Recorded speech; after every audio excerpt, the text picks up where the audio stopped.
Hello, hello les investisseurs à bloc, j'espère que vous avez la forme. Nous allons parler aujourd'hui de Decentraland Mana, qui est encore une fois un jeton du métaverse plus que prometteur, plus justement une petite analyse qui va en suivre. Alors on peut voir également qu'un géant et vraiment, je pèse mes mots. De la banque a rejoint donc JP Morgan a rejoint Decentraland, la grande banque d'affaires de Wall Street. Rien que ça. Donc, on peut voir réellement que le métaverse prend de plus en plus de poids dans l'écosystème de la crypto-monnaie en général.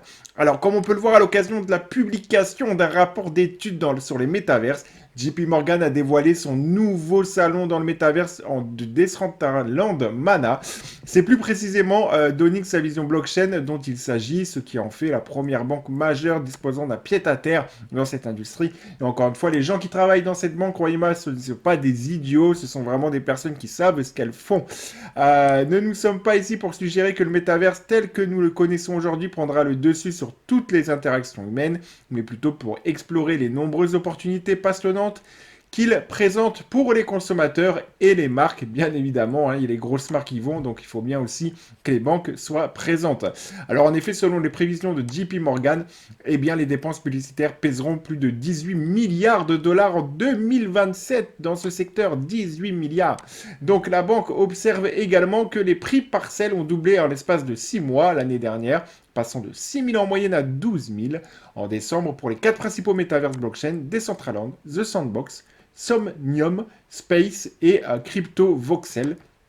Donc dans le métaverse en crypto, donc tu as également, comme tu peux le constater, Somnium, Space et Crypto Voxel. Donc tu pourras aller y faire un tour. C'est donc un marché qu'elle considère comme porteur dans lequel elle voit des services du monde réel dupliqués dans cet univers numérique. Et derrière petit article, et on passe directement à l'analyse, avec le temps le marché immobilier virtuel pourra commencer à avoir des services similaires au monde physique, comme je l'avais déjà dit dans les dernières vidéos, y compris le crédit, les hypothèques et les contrats de location. C'est complètement dingue. Donc n'hésite pas à rejoindre en tout cas notre mini métaverse à nous qui est le canal Telegram. Donc tu te doutes bien, ce n'est pas encore, mais peut-être que canal Telegram va devenir un métavers par la suite, on ne sait pas du tout. Donc rejoins mon canal Telegram, tu verras, tu auras beaucoup d'opportunités et également donc mes différentes positions que j'ai prises et d'autres projets à venir qui vont vraiment t'aider à propulser tes résultats. Allez, qu'est-ce que ça donne maintenant au niveau de Decentraland? Si on regarde un petit peu le market cap, eh bien, il est de 5 milliards. 5 milliards, c'est bien ça, 574 millions, à peu de choses près.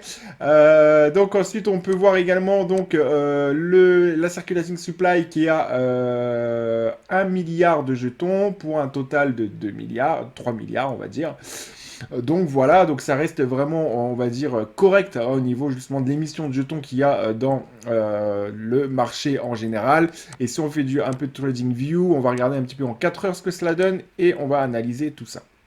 Alors sur 4 heures, on peut voir qu'on a une belle tendance haussière, donc une énorme tendance haussière qui se dessine petit à petit. On peut voir également que le cours est bearish pour le moment. En 4 heures, nous sommes bearish avec de fortes chances et probabilités de rejoindre en tout cas de réduire la barre des 3 dollars et de descendre en dessous de la barre des 3 dollars.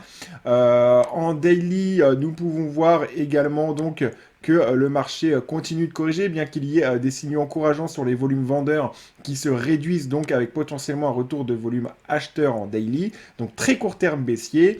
Moyen terme, nous sommes plutôt dans l'ensemble haussier sur le moyen terme, ce qui est tout à fait logique. Nous connaissons actuellement une petite correction, ce qui est tout à fait logique dans le marché dans lequel on se trouve.